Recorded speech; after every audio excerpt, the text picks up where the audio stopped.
traders, FX Pip Collector here. Today is Tuesday, September 24th, and I'm going to be analyzing gold, starting on the monthly, working my way all the way down to the 1 hour time frame for the full top-down analysis. So on gold monthly, it's so very clear. This is a wave 1, a wave 2, and a wave 3. Now, I've been saying this for weeks now, but wave 3s can go way further than you would expect. We are in all-time highs right now in gold, but that does not mean anything. Wave 3s can go to the 261 and beyond. This thing could easily just keep on stretching out.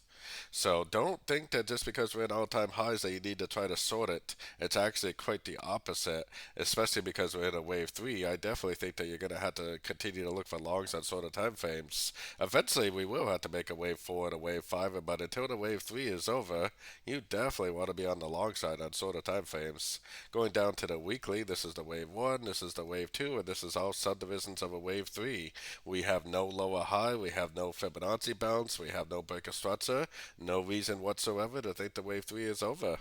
So going down to the daily time frame. On the daily time frame, I got my Fibonacci extension on the last impulsive, projected off the last correction, and that should help us identify the end of this move up right here.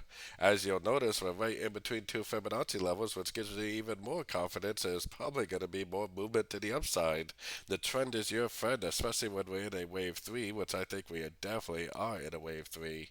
So going down to the 4 hour time frame, even on the 4 hour time frame, there's no lower high, there's no breaker structure, there's no Fibonacci bounce, there's no reason at all to think this wave 3 is over. I do understand that it's hard to continue to look for longs when we're in all-time highs, but all-time highs to me does not mean anything. All you have to do is look at some of the Swiss pairs on the higher time frames. The Swiss pairs continued to make all-time highs for years. So don't think just because we're in all-time highs that it means that this thing is just going to go down like that. It's probably more likely, even if it does go down, it's probably just going to go down, maybe break, and then continue back up, especially because we're not at a Fibonacci level. So going down to the 1 hour time frame, with all that higher time frame information in mind, the fact that the 4 hour, the daily, the weekly, and the monthly are all in an uptrend is telling you that the trend is your friend and that you should still be looking for longs. Now, I don't really think this breaker structure right here would really tell you anything significant. To me, it could just be another one of these expanding corrections, kind of like what happened back here, expanding ABC correction. So if this does go down and break this structure, it still wouldn't even turn me into a seller. I would have to see a very significant breaker structure on at least a 4 hour to daily time frame to even think about becoming a seller.